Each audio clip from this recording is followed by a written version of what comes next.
Yang terhormat Bapak-bapak, Ibu-ibu, salam Pancasila. Bapak-bapak, Ibu-ibu yang melihat video saya ini, tolong jangan lupa subscribe, like, dan di-share. Sifatnya gratis. Saya akan mengomentari pada hari Minggu tanggal 4 Juli 2021 ini, saya akan mengomentari gerakan BEM UI ditunggangi kelompok sakit hati. BEM UI telah melakukan demonstrasi ingin menjatuhkan Presiden Joko Widodo yang resmi dipilih oleh rakyat. Agar Jokowi marah memberikan tudingan kepada Jokowi. Joko Widodo menuding the king of the lip service, yang maknanya adalah Joko Widodo ini hanya bisa ngomong saja tapi tidak ada kinerjanya. Jadi dan juga dugaan mereka Jokowi agar sakit hati, ternyata Jokowi tidak sakit hati, malah menyatakan biarkan kebebasan berekspresi para mahasiswa tersebut. Sehingga Presiden Joko Widodo tidak merasa marah, biarkan saja katanya, karena itu kebebasan berekspresi daripada mahasiswa tersebut.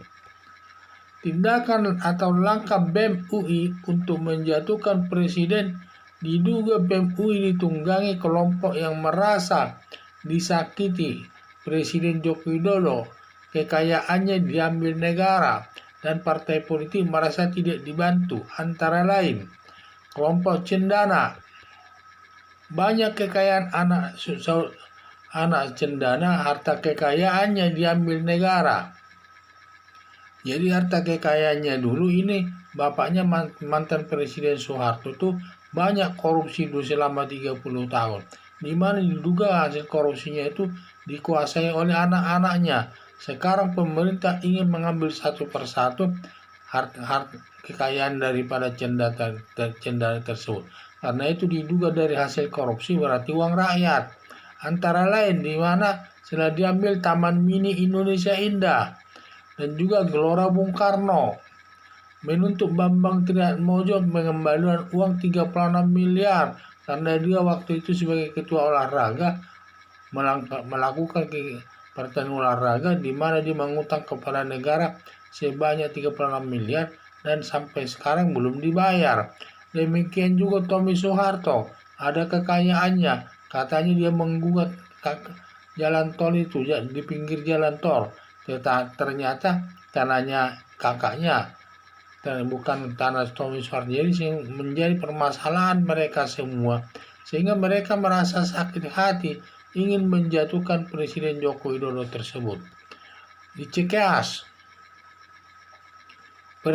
persengketaan kelompok Agus Harimurti Yudhoyono dan Muldoko terkait dengan kepengurusan daripada Partai Demokrat di Deli Serdang dengan AHY, di mana AHY sebagai ketua umum Partai Demokrat katanya yang diakui, dan juga Muldoko sebagai ketua Partai Demokrat juga, karena merasa Muldoko ini dipilih oleh Kongres di Deli Serdang tersebut menang dan juga merasa tidak dibela oleh Presiden Joko Widodo si AHY ini, sehingga mungkin dia merasa tersinggung.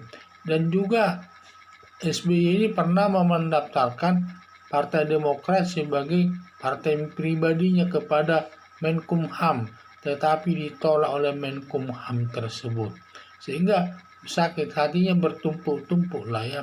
Jadi antara lain sakit hati keluarga Cikeas maupun keluarga daripada SBY sakit hati. Jadi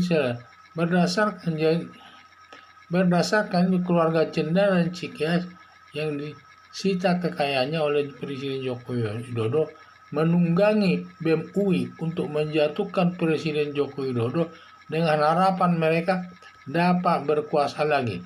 Kalau nanti lewat BEM UI ini dapat menjatuhkan Presiden Joko Widodo dari jabatannya, mereka akan dapat berkuasa lagi, mengambil harta kekayaan yang sudah disita negara itu mungkin kembali, sehingga dapat lagi mereka berjaya.